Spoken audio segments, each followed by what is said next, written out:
Pa ništa, evo možda ja ovdje ne bi trebao ni biti danas, nego bi tu trebala biti cijela ekipa i zapravo igrači.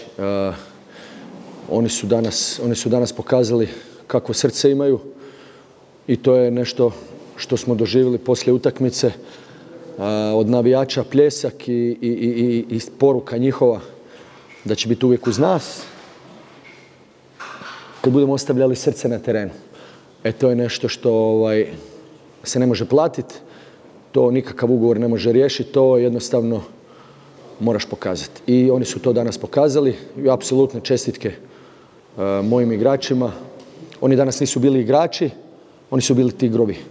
Tigrovi, gladni tigrovi koji znaju šta hoće i kako do toga doći, do svog plijena.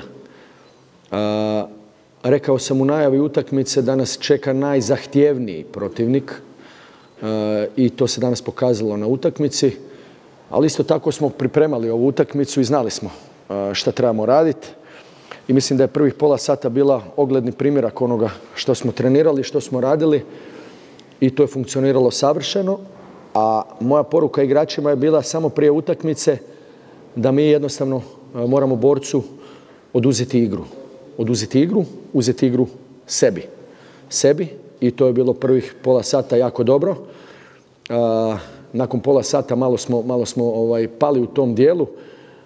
Imali smo malo slabiji izlazak u igrače, slabije te druge lopte smo uzimali, malo slabiji protok i tu je borac imao određene situacije u prvom poluvremenu, moramo biti realni. Međutim, sreća prati hrabre. Isto tako u drugom poluvremenu imali smo mi dobrih situacija, imali smo mi u prvom poluvremenu dobrih situacija. Šteta da nismo zabili još koji gol. U drugom poluvremenu svjesno smo stali u taj blok i znali smo da će doći određene situacije kao što su i došle. I šteta što još nismo zabili. Međutim, 1-0 apsolutno mislim da je zadovoljno i zadovoljen naš cilj. Slijedi nam reprezentativna stanka. Imamo Guljašvilija, Mušiju i Mujkića u reprezentaciji. Iskoristit ćemo 2 dana da se dobro odmorimo. U utorak popodne ćemo se ponovno naći i krećemo dalje.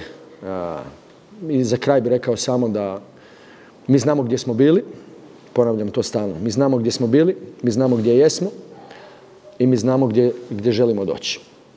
Rad, teren, srce, odricanje i kvaliteta i razmišljanje.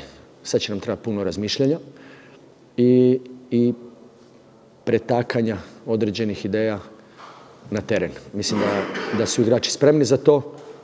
Prelazimo na jedan drugi level. Opet sad. To je bilo to. Evo, prije svega čestitke na pobjedama i na igrama u posljednje vrijeme od vašeg dolaska. 6-1. Vidi se napredak i prvih vaših utakmica, pogotovo na period prije. Čestitke na to. I vi i gospodin Marinović ste spomenuli tih prvih pola sata. Nekako se čini da je ona neka greška pozadu unijela nervozu Sarajevo. To je nekako bila odlika Sarajeva. Ja ću sam to pitao. Odlika Sarajeva, pa mogu slobodno reći u posljednjih godinu i pol dana. Čim se desi neka greška, jednostavno padira. Mislite da je to možda bio problem ili jednostavno je uspio borac za sve? Jedna greška, ovi igrači su u stanju i to su pokazali danas cijelu utakmicu sa koncentracijom, sa fokusom. Jedna greška ih neće sputati i neće ih vratiti 3 koraka nazad. Ne. Ova ekipa ima stav, ima energiju, ima karakter i na tome radimo svaki dan. Možda je to bilo prije, opet kažem, kao i prvi dan, ono što je bilo prije mene ne zanima, gledam samo prema naprijed. Mislim da je ovo bilo dobro danas, ali evo, hvala vama na komplimentu. Igrači zaslužuju te komplimente, oni su svojim radom, oni su na terenu, nisam ja, oni su na terenu, oni jednostavno rade ono što treniramo i možda je to bilo upućeno ta, ajmo reći, pohvala na njihov rad i na njihov pomak u odnosu na ono što je bilo. To je samo još jedno pitanje. Rekli ste u drugom poluvremenu da je li bio plan svakom slučaju drugog poluvremena nakon prvog poluvremena koji ste se nametnuli, a možda se malo povučite i probate igrati na kontru, ili jednostavno rezultat s prvog poluvremena diktirao to pa ste... Pa ja ne bih rekao da smo se mi povukli. Mi smo stali u jedan dobar blok, s obzirom, stali smo u blok, znali smo gdje su situacije i u takvim situacijama moraš znati voditi utakmicu. S obzirom da u prvom poluvremenu smo se mi energetski isto tako i dosta potrošili. Mi smo jednostavno morali i znali šta i kako će se odvijati utakmice i na takav način smo i radili određene izmjene i mislim da smo odgovorili. Utakmice treba znati i privoditi, voditi i dobivati na kraju krajeva. S obzirom da ste i sami malo prije rekli da je bilo situacija kad se vodilo, pa onda jedna greška da okrene utakmicu u drugom smjeru. Tako da, eto, to je još jedan plus za ekipu, da je pokazala stabilnost, da je pokazala odlučnost.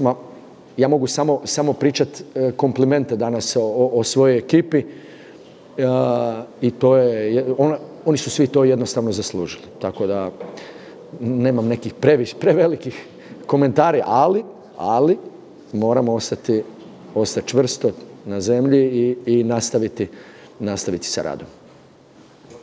Evo, gospodine Cvitanoviću, zaslužena pobjeda vašeg tima koja se vam prikazano i pobjeda koja vas definitivno vraća u borbu barem za evropska ključna takmičenja kao neki osnovni cilj, onda možda i dalje. Recite mi, čestitam vam na tom finale. Recite mi, vidim da ste stavili u ruđu ovoga iz Sarajevo B tima i on se valjda pokazao dobar čin da stavljate u utakmicu. Da li ima još tamo igrača u Sarajevo B timu koji su možda spremni da ulete u taj vaš roster prvog tima? Ne znam. Biće ako pokažu da su tu. Nije to samo Sarajevo A tim. Sarajevo je Sarajevo. Sarajevo ima i svoj B tim, Sarajevo ima svoje juniore, Sarajevo ima svoje kadete, pionire i kako se već zovu dolje do samih početaka. I ne znam šta bi odgovorio. Znači, gledam ih na treningu, biram po onome što vidim.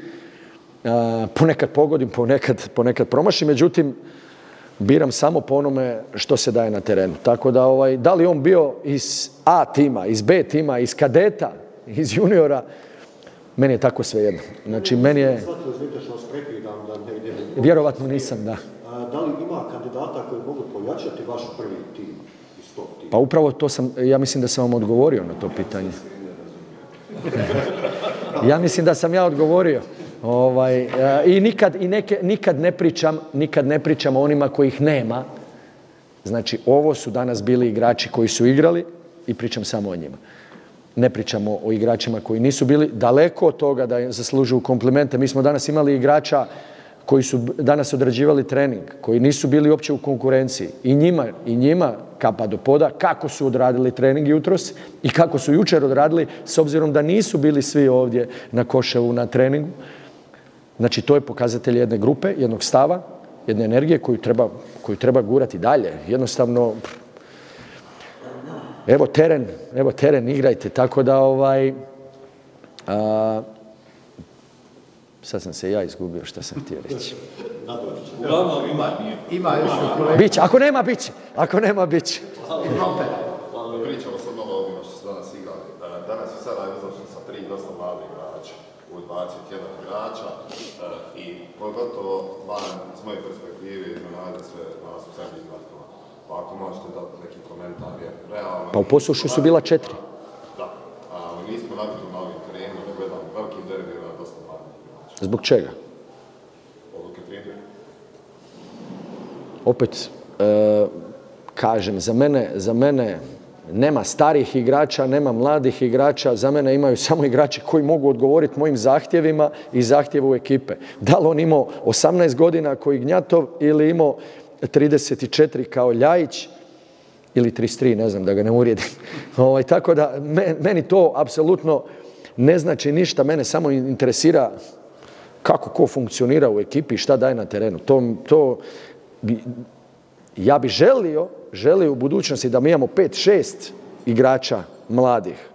To bi značilo da imamo Mislim da Sarajevo mora ići u tom smjeru i mislim da Sarajevo mora biti Sarajevo. Sarajevo mora biti poletno, energično i mlado, naravno, uz iskustvo, da ne zaboravimo, da se moje riječi krivo ne protumače. Ja